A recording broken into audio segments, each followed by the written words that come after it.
اینجا صحرای آفریقا است.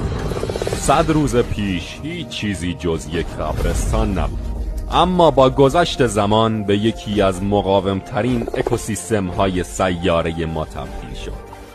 اما جایی که زندگی هست همیشه مرگ هم هست. آیا زندگی میتونه توی 100 روز به تعادل برسه یا به مرگ محکوم میشه؟ خب برای فهمیدنش باید برگردیم به روز اول. یه مخزن، تعداد زیادی لوازم و چند تایی کاکتوس نیاز داریم. بعد از ساختن چند لایه بستر عمیق و گذاشتن سنگا شروع کردم به کاشتن. اما درختای اینجا پوشیده از خار با تیغه های سمی هستن. اینا بیرون نمیان. بعد از یه دوره عفونت مخزن کامل میشه.